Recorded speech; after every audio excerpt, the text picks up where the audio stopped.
2021. This is Dr. Sangeeta Kale, working as a professor and researcher at Defense Institute of Advanced Technology, a university funded by Ministry of Defense, and also work as a programs committee member of PIC. With me on the panel, we have Dr. Amitav Malik and Dr. Vijay Kelkar, along with Mr. Abhay Vaidya. The details of PIC can be seen on the website of puneinternationalcenter.org. It's basically a think tank comprising of 300 odd members who are in different walks of life within Pune and also around the globe. Let me welcome the speaker of today, Dr. Ajay Malshe, who is a technology executive and educator. He is going to share his ideas on innovation through his talk entitled Resilient Innovations for Social Equity, RISE, Frugal Engineering and Leadership. Ajay is a good friend of mine and we share good memories of our days during our doctoral studies at Pune University. It is good to reconnect with him again through this platform of PIC. To introduce Ajay Malshe is an educator, inventor, innovator, fundraising, entrepreneurship, executive management, productionization, technology scale-up, manufacturing development, customer relation, IP strategies, and technical sales person. He is a Goodson Distinguished Professor since 2020 at Purdue University, Mechanical Engineering Department, Distinguished and 21st Century Chair Professor from 1995 to 2019 at University of Arkansas in Mechanical Engineering Department. He has published more than 200 peer-reviewed research articles, delivered more than 100 keynote talks worldwide, and he has received more than 22 patents, US and foreign patents for breakthroughs in materials and manufacturing, and he has achieved more than 40 plus awards. He is responsible for building a company and team of highly effective scientists and engineers and generating sufficient breakthroughs in nano manufacturing and materials (SNE). Directed the growth of technology portfolio, and he has successfully translated ideas from lab tabletops to factory floor products.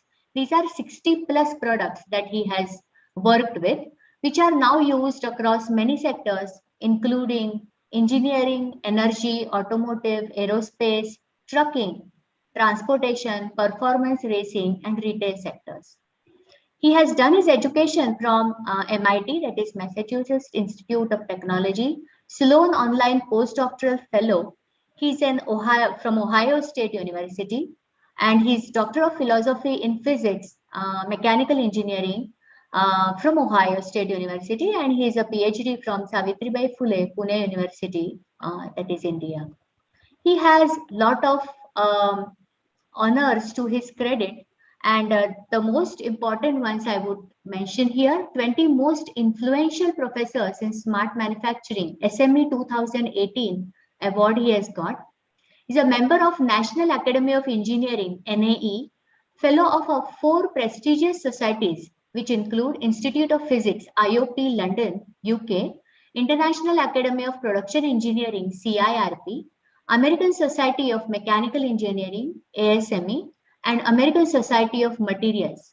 He's also achieved an Edison Award of Tough Tech Cutting Tools in 2014, US Small Business Association and EPA's Tibet Award in 2013, R&D 100 Award of Tough Tech Innovation. These are only to name a few.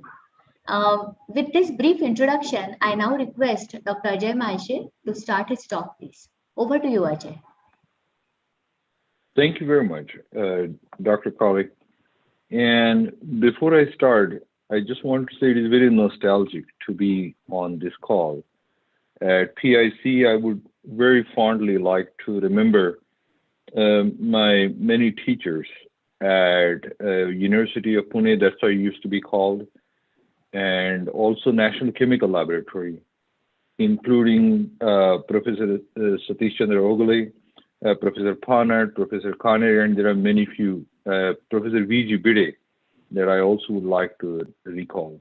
But many of them that I don't want to leave out. But also at the same time, I would very like to kindly acknowledge Professor Mashelkar, Professor Malik, Professor Kelkar, and my very good friend from Ohio State days, Satish Devdar, who are associated with PIC.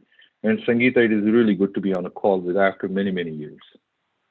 So the thesis of my talk today that I would be going on this journey with you all has to do with at the intersection of what I call convergence of technology, social sciences, and economy. And this is something that I study, I'm participant, and at the same time I teach also this. So you would see the flavors of all this thought process during my presentation. With this, I would like to go ahead and start my talk again.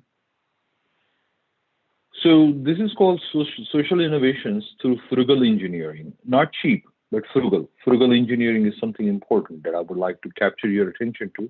And the word leadership, and the leadership has different connotations and flavors. And it is towards the pursuit of equity and equality is where I will be driving this message towards. There are many, many people being the part of this journey for people, by people, and of the people, from my classrooms, for my school, many executives of multi-billion-dollar corporations and NGOs and agencies like National Science Foundation that have been associated with over many years.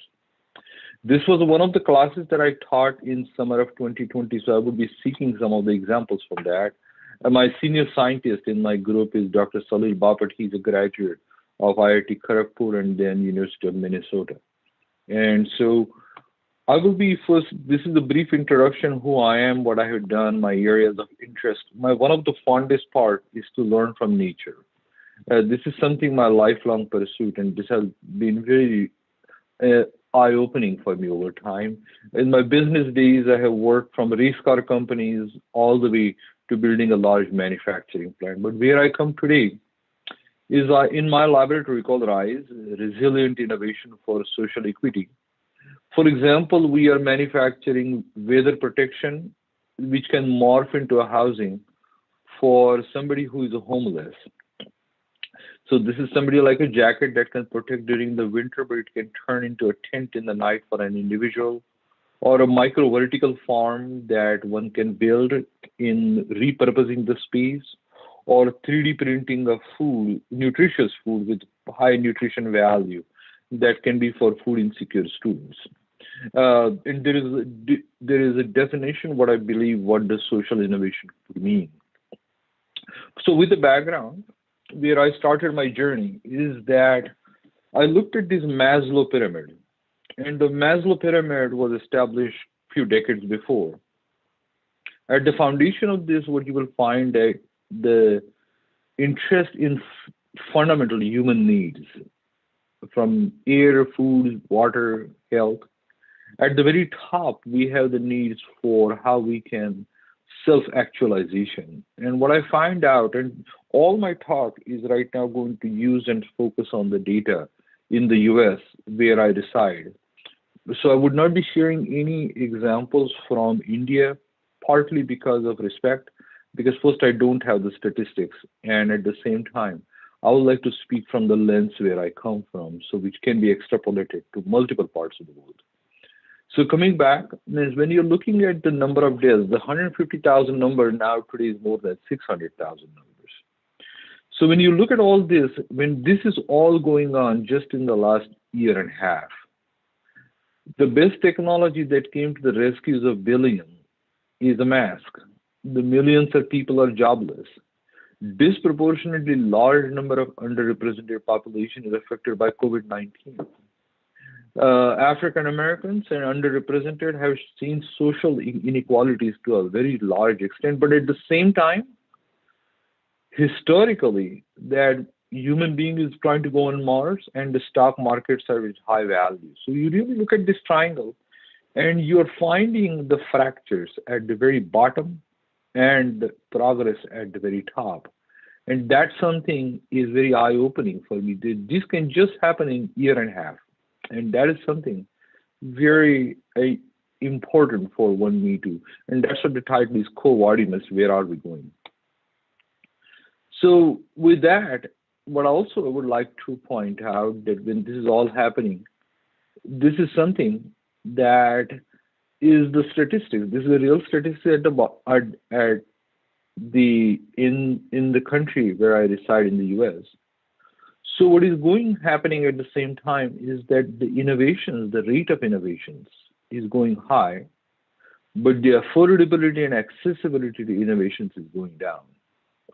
And many technologies, you talk 3D printing, cyber security, and solar technology and everything, they really means if you look in the NASDAQ, which are the technology stock index, they're mostly is helping and associated with the top 20 to 30% of the corporations in the world as they create wealth.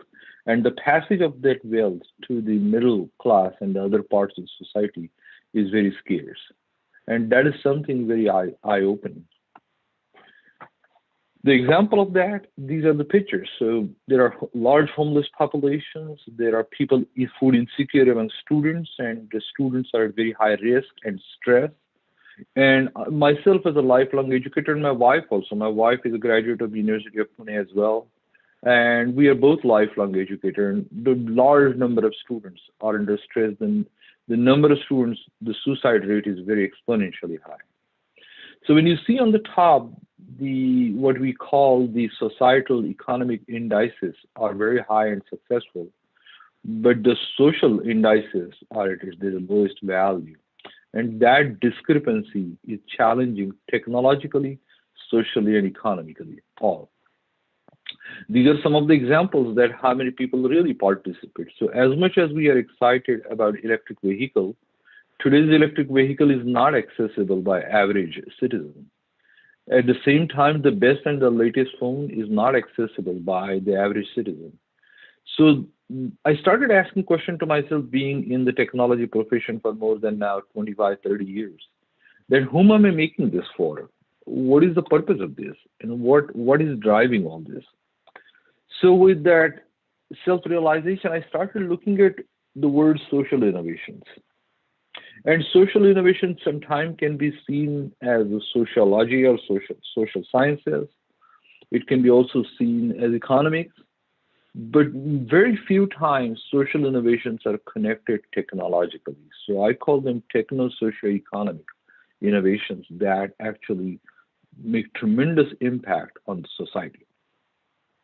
And so with that intent, I started looking at what is the meaning of the word resilience.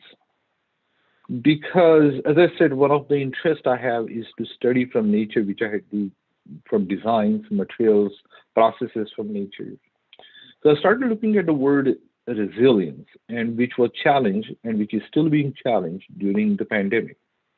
So it is the intrinsic property of a system to resist and/or recover from, and or to adapt to a new and improved state in time, much smaller, much tinier than the overall lifetime of a system under known or unknown stochastic and random perturbations.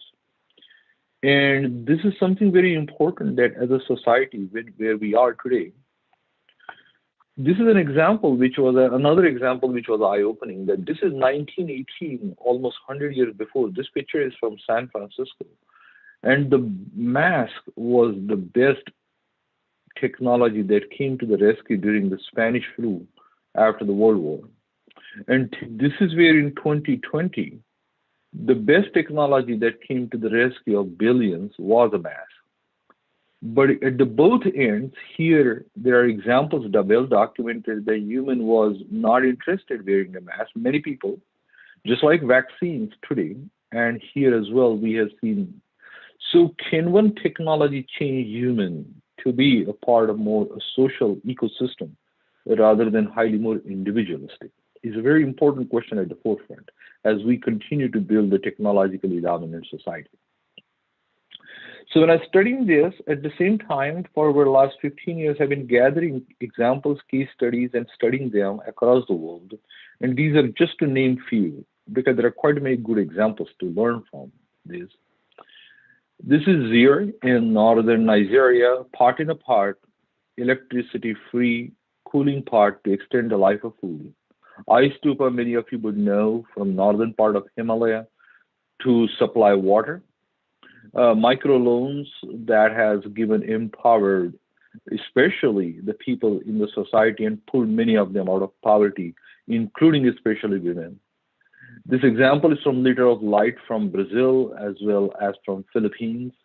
Tom Shoes, Shoes of Tomorrow, is from US as well as part of South America, and Dabawala is a more than a century long example of social instrument. And there are about 25 to 30 case studies over the time. I have looked at as a very one of the recent one is called Zipline to deliver pharmaceuticals by drones in Africa. And most important to point out, these are all profitable. So social cause and profitability can go hand in hand very well. So as a group, we studied this over the time, and these are the merit factors for the social innovations. Very dense slide, forgive me for that. But we not only studied the innovations, but we also studied the innovators. Because there is a very unique trait that we found out in all these innovators. What is unique about them at the same time, the problems and many problems that they solved, they are at the foundation of the Maslow pyramid. They are not at the top of the Maslow pyramid. So some of the common things to capture in all of this, that from Pot in a Pot to Fog Harvesting Nest to Liter of Light to Grameen Bank and many others, they are solving fundamental human problems. Second, in the communities. Third, with the servant leadership. Fourth, with using incredibly simple, good science, well-founded science. And at the same time, the community engagement. This is the part of a community. And the most important, their cost of innovation is less than $100. And that was very important for to observe that how it can be very frugal in many ways. So this is the model of frugal engineering that what we have seen and what we study. First, it has a simplicity in science and engineering. It uses the locally accessible materials and expertise. Then the processes are very simple, frugal, using components off the shelf. Then the innovation is open, if you may call it is open architecture or it is open platform. So there is no proprietary, there is no patent that goes with it. So it is accessible to the large body of people. In fact, if you go back in the history of patents, the patents were included in the US Constitution by Thomas Jefferson, learning from Europe there. But Benjamin Franklin, one of the innovators known in the history, never filed anything for patent, including his designs for bifocal glasses and others. Something very interesting to note. The participation from the citizens experiencing inequity, so community is a very important part of the stakeholder in the innovation. And it has a maximum effectiveness. As a scientist and an engineer, it is very much emphasized to me always that efficiency is very important, which is the part of the industrialized world and the industrialized nation, but effectiveness is more or probably powerful than efficiency. And that is something, so these are about the 6 attributes that we have seen who are common to the frugal engineering model.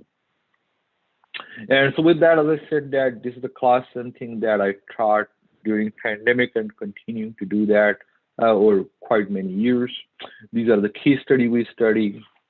And so in these social innovations, as I said, these were the case studies my students researched, studied, and the idea was that they themselves engage in the social innovation, because I know PIC is quite engaged with young entrepreneurs and as a part of the education mission. So I thought I would bring this flavor in my discussion as well. My students present the problem, social problem that as an entrepreneur I would call the market pull, science and engineering solution, which is the technology that goes with it. One of the important driving principles in the class is that the science must be extremely simple, because the more complicated it gets, the difficult accessibility it has. In introduction to the inventor and inventor's participation is very important, because this is driven by individual and the communities and not the corporations and otherwise. And about the country, because I learned very early in my career that I was visiting one time Japan, and I was talking to the collaborator, and I asked that why Japanese as a country have to do with all the companies that make musical instruments, from Sharp to all the others. And he said, AJ, AJ San means brother. AJ San, because the business is in the culture. And so more than a technology and science, I'm really interested in the culture. And so understanding the country where the innovation is launched is very important to understand. And I learned this times and times and times that country, culture, people, community, and the innovators, they all tie together very closely in this process. At the same time, these innovations create employment because there is almost a global war on which creating jobs because the population is on the rise, the middle class is growing, everybody wants a quality of life, and and earning that bread and butter, one needs employment, and every country is fighting how can I create more jobs. And so there's an employment opportunity, those are equally important. Because these are frugally produced, they are part of very sustainable equation for the communities. Also because they are produced in the community and by the communities, the length of the global supply chain and the carbon footprint is very minimal. And then what need it serves. So this is what we studied over time. And then we decided to have merit factors. So what is the social impact? What is new to the targeted group? How, because just because I have an innovation doesn't mean community would adopt. Yes, I would share many examples where one of the innovations was very highly interesting and effective and cool, if you may call, but community was not ready for this. So engagement of people and the end user early enough in the science is very important. Does it increase the happiness? Because happiness doesn't mean the richness. So happiness in the community is very important, and there is an indices or index for the happiest countries on the world. Addresses specific needs and the effectiveness, and then the ability to implement and reproduce at scale. So we assess them as well. These are some of the examples and the quad charts that I mentioned. This is from Philippines, so understanding the global footprint of this innovation. Social problem that it is addressing, these are the sort of waters and cans and bottles that were thrown around.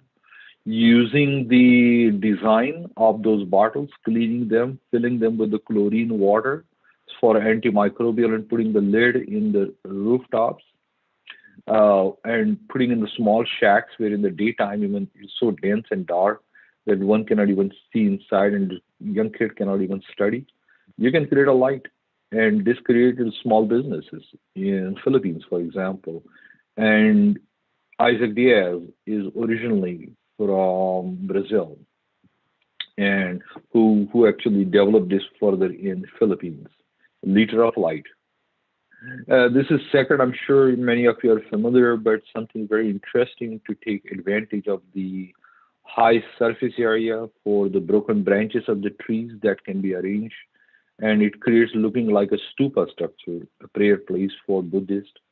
And then this is Sonam Wanchuk, and there are many documented, including in the movies. Here's some of the different thinking outside the box thinking, but the way it was done, because I myself have been on the treks and including in the Himalayas.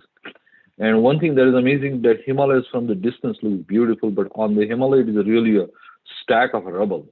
And in the mid-spring, because of the fast melting of the snow, there is no water in the middle ranges of Himalaya, and these ice stupas come incredibly handy.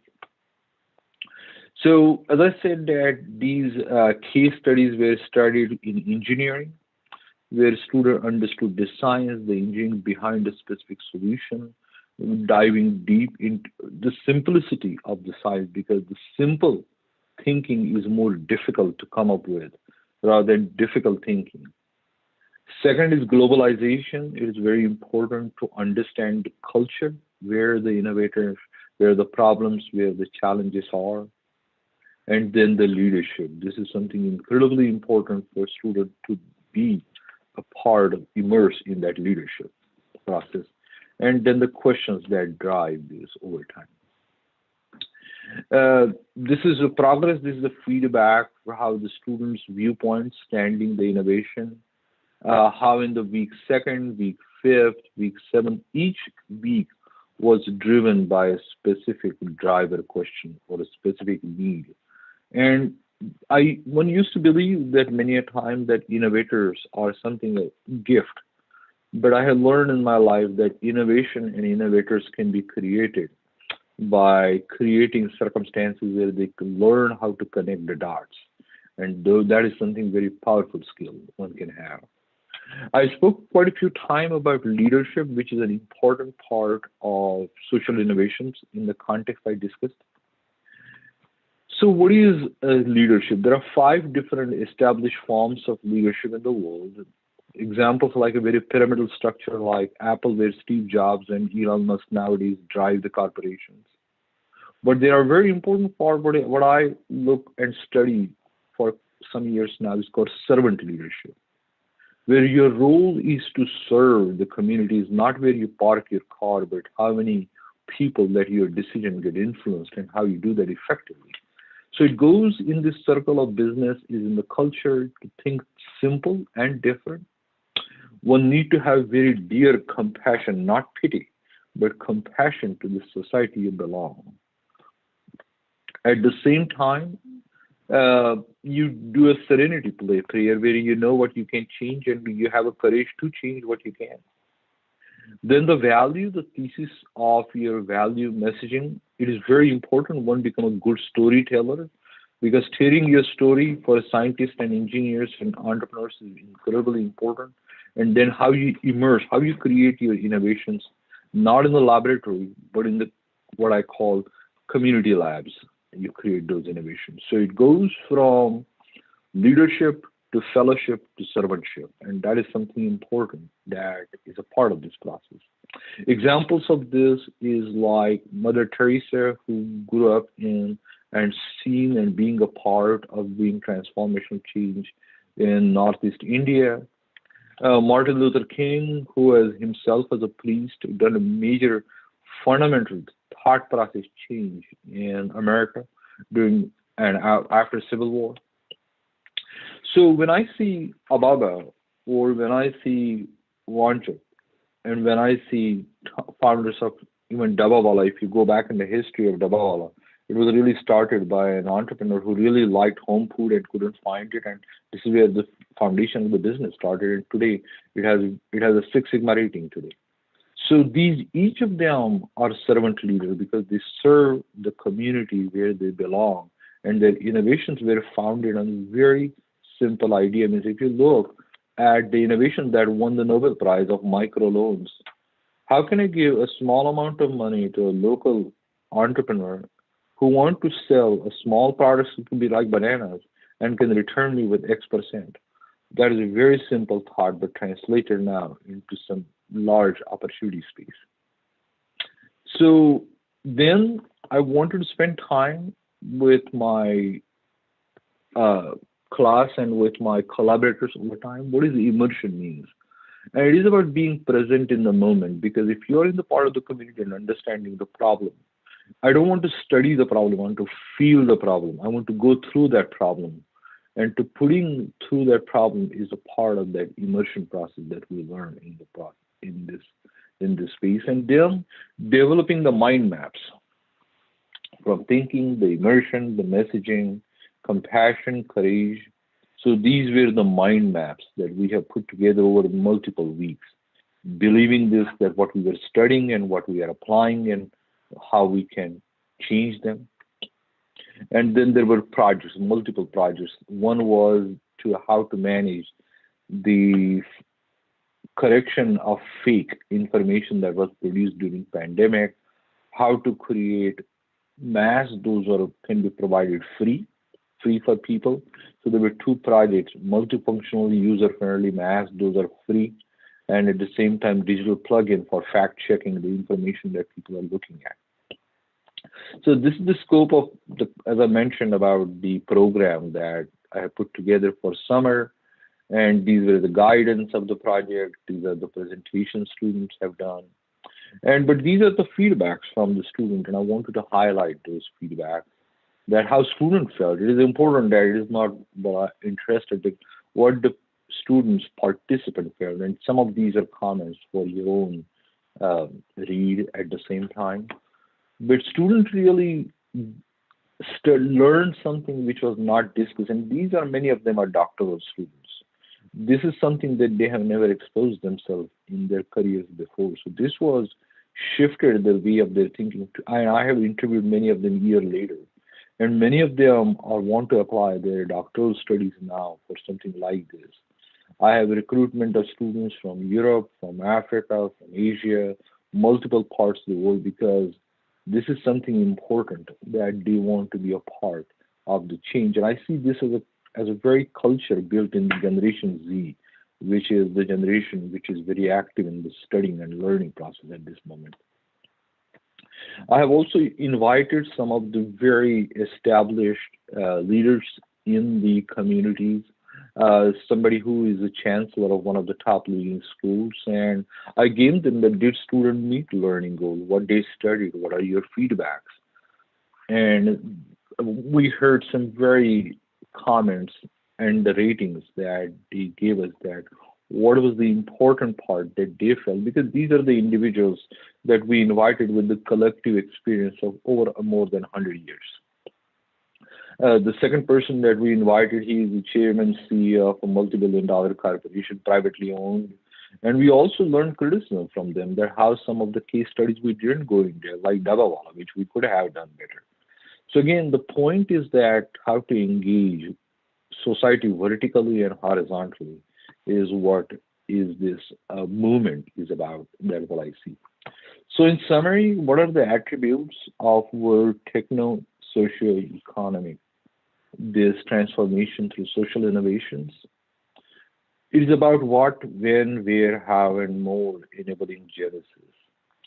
Frugal engineering, what I believe is the invention prototype is possible to make with less than $100 and make lives of more than 10,000 people minimum.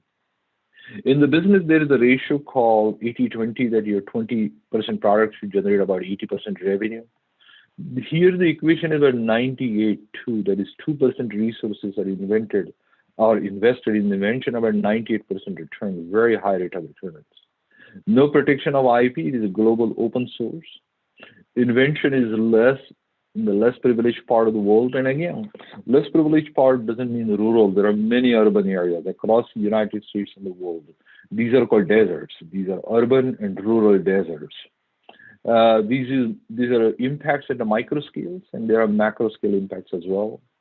Very high sustainability value. When we talk sustainability, it's sustainability because it uses all the local resources, reducing the length of the supply chains, and creates local jobs. Provides social upward mobility, especially to the part of society called generational poverty. One of the most very detrimental part of these deserts is generational poverty.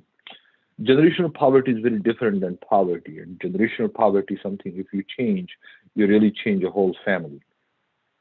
A good combination of social consciousness and capitalism. Many a time it is seen that sociology and capitalism are butting heads against each other. They are not. They can be in harmony, full harmony, and there are examples of these across the world. And then servant leadership, it is a less hierarchical and more volunteer driven, because it is driven for a cause and not just for a number.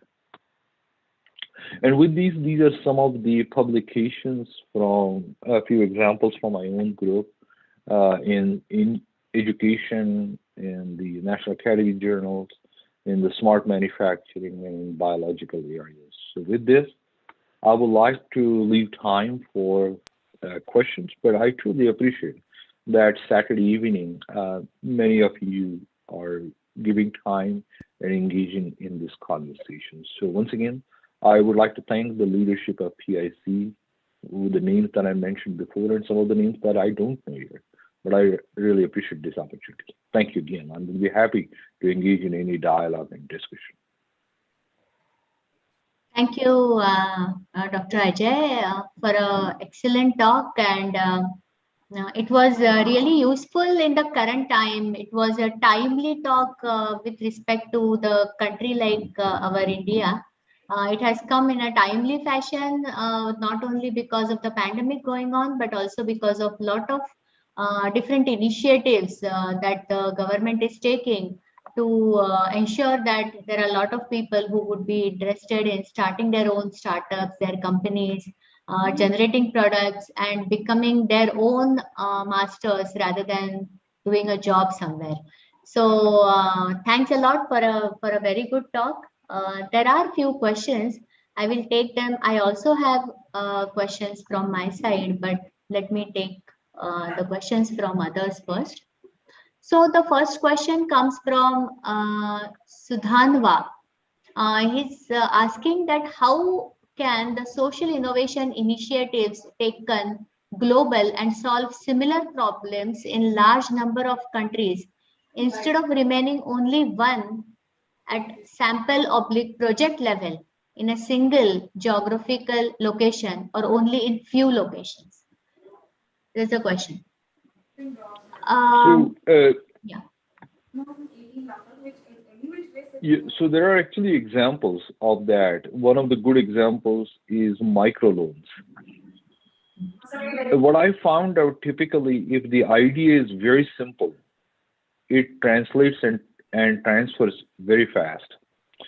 So, example of microloan that you really take a small amount of capital, means I'm talking about capital of 100 rupees, and give it to somebody who is a vendor, but build a system of numbers and trust both, that the loan can be returned within a day or two with just maybe a profit of $1, $2, $3, and or it could be rupees in India.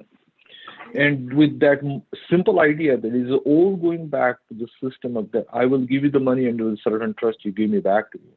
Sometimes the rate of return may not be as high, or a good example of Tom shoes, that you buy shoes in one country, say in US, say for $40, but for that, I will give 1 or 2 pairs of shoes free in one of the countries where the children have a large population without shoes. So you can blend in beautifully the simplest idea and the social cause across the country. And for that, understanding the global mindset, because human beings don't change, it is the culture that change. So understanding the human and the culture makes a huge difference. And I've seen this over and over again, that traveling helps you translate ideas far more faster. Very true. That's very true. That's very true. The next question is from Vilas Rajwade. He's asking, what is the most critical issue for scaling up of a concept? That is an excellent question. Yeah. And this is a question almost every researcher in every laboratory gets challenged with that. And what I find out that the scaling up is taught on the very same day when the invention happened. If you avoid being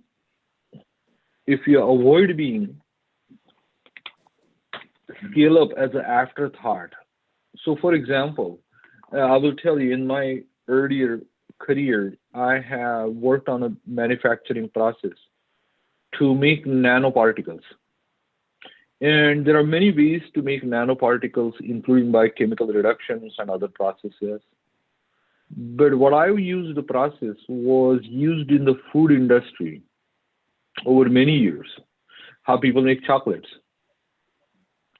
And so on a very day that I invented how to make those particles or what the physics of them, I knew the manufacturing process that I can use for scaling up at a very frugal cost, and I can scale it up in a matter of about 2 months with the yield of about 98%. So the word invention and scale up go almost hand in hand. The very day that you think of an idea on writing on a paper napkin. That's true. Yeah. I have some similar examples, but we can go to the questions and complete the questions. But the next question is by Mr. Samir Unhale. How could the issue of justice would intersect with entrepreneurship? How could innovation and justice be tried vis-a-vis climate challenges? I think these are very dense words. You have social, you have justice, and you have climate. Yeah. So there's a new term. At this point in time, I must say that this is something I'm studying myself right now. But there is an important term that I'm studying, which I will share with you, which I'm sure you would be interested in. It's called climate justice. Because it is not only the climate, but it is the climate justice, where now there is a thought process that how every human has a fundamental right to the good climate across the globe. And there is awareness, social awareness for that. So the word is social justice and social equity, but it is now translating into climate justice and climate equity. And this is something I think is the future trend. I do not believe that anyone has an answer. I think it is going to come to the point that how much we want to have and how much we really need. So social innovations is about need and not wants. It is very important differentiation because some of the things we need, some of the things we want. And so the social innovations is about meeting the needs and not the wants most of the time. And when you go after that needs, that's where you're in the pursuit of equity and equality. Thank you, very well, sir. The next question is by Dr. Divakar Abhyankar. He says, excellent presentation. What would be your message for our political leaders as there are impediments for sustainable development, which is influenced by the political systems, social systems, and economic strength? We claim as incredible country, but as a myth with all the wrong policies are followed by political leadership. Basically, his question is that what is your message for our Indian political leaders? Again, if I have the message, the one thing I would say that the leadership need to change to servant leadership. India has a very rich history of servant leadership. Means I'm speaking to PIC, which was many years before, home to one of the very figure of century, Shivaji Raje, then Bajirao Peshwa, then Lokmanya Tilak. Means these are all examples of servant leadership that they didn't, for them what it meant is how you serve people, how you create a system is to serve the community and not serve myself. But it is the mindset change. It is not to be told. It is to be something that comes from within. And it typically comes in among the people when one goes through the pain. When one goes through the pain herself or himself, that's where the mindset changes in many times. And for example, if you go in the history of many of these individuals, you will find out their early upbringing, where many a time became the cause for their future operations. Yeah. In fact, in the recent times, if we think about the political scenario and also the scenario of the reforms that have been taken place in the recent times in India, there have been a lot of opportunities which are given by the government system to promote the entrepreneurship and also to promote the kind of frugal engineering, as what you have said. There are a lot of people who are coming up as of now, and there are a lot of other venture capitalists also who are trying to put some funding there and try to generate the Make in India kind of product. So, as I was saying earlier, this is a very timely talk in the current scenario of our country, actually. Sangeeta, if I can add a comment, just that one thing that I like to study is the meaning of word freedom. Because this word is used quite many times by many people, but what the freedom means, and as an entrepreneur, I can tell, entrepreneurship is a form of freedom. It is one of the important sentences in the Constitution of America is in the pursuit of happiness. It is not achieving happiness, it is in the pursuit of happiness. Life, liberty, and pursuit of happiness. So for an inventor and entrepreneur, giving a life to an idea, liberate that idea in the form of an innovation, and giving it in the hand of an end user is one of the best examples you can have. And entrepreneurship is a freedom of your thoughts and opportunity to apply this to your community. Perfect, perfect, perfect. Very well said, very well. There's one question by Rekha Joshi. Hello, sir. Will you please tell a little bit about litter of light? Litter of light. So Liter of Light is a global project. The idea came from an innovator in Brazil. It has created Marathi Jalamandar Kutir Udyog. So it has created a Kutir Udyog actually in Philippines. And it was actually a community challenge. And the community challenge is that तुम्ही जर मराठीत ज्याला झोपड्या म्हणतात, if you have seen झोपड्या खूप dense असतात, इतक्या डेन्स असतात की झोपडीच्या आतमध्ये कधी जाऊन जर बघितलं तर दिवसा दिसत पण नाही आतमध्ये. आणि लोक बऱ्याच वेळेस unfortunately they have to steal electricity from the pole. But there are a lot of examples of electrocution because of that. So this idea really came about that if you see a big bottle of, say, Coca-Cola or Pepsi or whatever soft drink, it has that convex shape, and if you fill that bottle with the water, take the label off and fill it with the chlorinated water, so no microbial growth. And if with the fixture, if you can put that in the ceiling or the roof of that small hut, in the daytime, the sunlight gets focused inside the room. And so your room is beautifully lit. It is a recycled plastic bottle. You can refill the water again and again. And then it provides a light during the daytime where one can study actually. Now, the next innovation people have came up with is that where the lid of the bottle is, that lid is replaced by solar cell. So it collects the energy during the daytime, and then inside the water cap, bottle back cap, you can put a LED light. So in the night time, you also have a light. So in the daytime, it is focused because of the water, the lensing effect. Just like a water droplet focuses the sunlight in the dense jungles, which can catch fire. Same physics. And then in the nighttime, it is the LED small. That's what they call liter of light. It is a liter-sized bottle which turned into a light source. Okay. It's a excellent example of frugal engineering and innovation. Yeah. Sir, Kedkar sir, you have anything to comment on? Any question?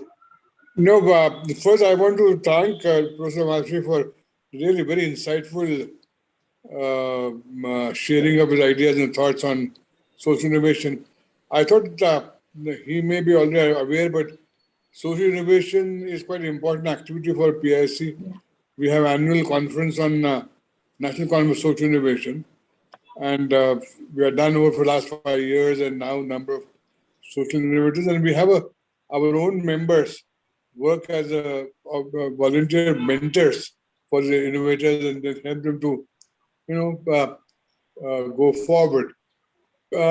One intriguing question to me was, and we are trying to study, but we just begun the study. What drives innovators? What are the intrinsic properties? Are there any intrinsic pattern amongst innovators in terms of, I don't know, in terms of their level of education, in their families, in terms of, we try to understand the sociology of these innovators. Do you have any insights on this? That will be very helpful for our study. In fact, before we start, the Professor Pradeep Apte, Professor Vishal Gaikwad are looking at it, so they may get in touch with you separately later on. I'm very grateful if you can share your immediate thoughts on this. So this is something of my own curiosity, that what makes one an innovator.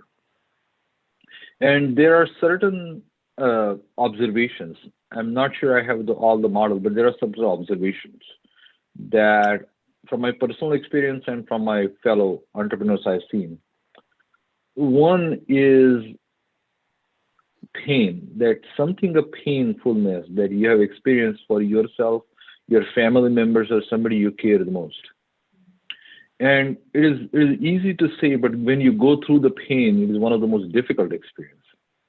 So this is like a father who has a son who has missed his amputation for some medical reason, and now the young child is missing a hand. And so father who knows nothing about 3D printing, but just happened to read something about this in the newspaper, goes to the local university, work with the researcher, designs an artificial limb and apply that to the child, and now take that innovation to the other parts, to other societies where you can help a child. Now, that father has seen the pain and experienced the pain as a parent of a child. And there are numerous examples. So first attribute, I've seen that pain. Second, that one has a personality, that failing is not a choice. Failing is not a choice. And that personality drives people to find solution to problem that haunt them. That one has to be haunted with the problem. And this is the second part of their personality I have seen. And the third is personality that I have seen is highly driven by, you may call, multidisciplinary talent. One would always say that you need to connect the dots. I'm sure you heard this before. Well, one need to connect the dots. But I like to say that one need to collect the dots before you connect the dots. And so the curious minds collect so many dots. And one of the hobbies I have is to visit companies and factories and manufacturing, small and large, of any type. And so typically you will see an individual who has multiple hobbies. I can speak for myself personally that I like to ride motorbikes. I make my own beer. I like to cook. I paint myself. So the more hobbies you have, the more human senses, hands, legs, ears, eyes are engaged in a process. The more dots you collect, the more you can connect later. And so those are three things I have seen. First, pain. Second, relentlessness. And the third, multi-talented personalities. Those are typically seen as innovators. Is age has any role in this? No. Age is the mindset most of the time. Okay. I've seen people those are retired. I've seen people those are retired on the job, and people those are retired from the job. So age has nothing to do with this typically. No, fair enough. But in I will terms of- tell you, years before, I have met a young entrepreneur at the age 80, and he had a hobby of collecting old Rolls-Royce cars, designed the polishing of highly qualified lenses for NASA, and in his own town, he has designed a big machine to roast a cow as a barbecue for a local restaurant, and his name was Frank Cook. And Frank came from a Second World War, has a 10th grade education, and he has so many different hobbies. And he has nothing to do with the age. Yeah, agree. very, very. Thank you very much, Professor. Thank you, Dr. Malshi, from my side. Wonderful discussion. And there are so many thoughts generated. Wish you all the best. Back to you. Well, thank you, Professor Molly. Thanks a lot, Dr. Ajay, for a very good talk. And as rightly said, a lot of ideas have been created, and I'm sure that this lecture, as it's the recording is going on, I'm sure it will be helpful for all the younger generation, and also on the platform of our social innovation of PIC. So let me thank you again, and on behalf of PIC, I would like to conclude this session. Thanks a lot. Thank you. Thank you again. Thank you. Yeah, one small thing I just missed out on saying that we have the next event which is coming up in the category of Ambassador Speaks. This is entitled regional emerging challenges of Morocco and its role along with its partners in the development and stability of Africa. This is on 27th July, that is coming Tuesday at 5 o'clock. And this session will be chaired by Mr. Vijay Gokhale. The talk will be delivered by Mr. Mohammed Maliki, who is an ambassador of His Majesty, the King of Morocco, to the Republic of India. So kindly all of you may note down this particular event which is upcoming in the next week. With this, I thank everybody who has attended this particular session, and thank you.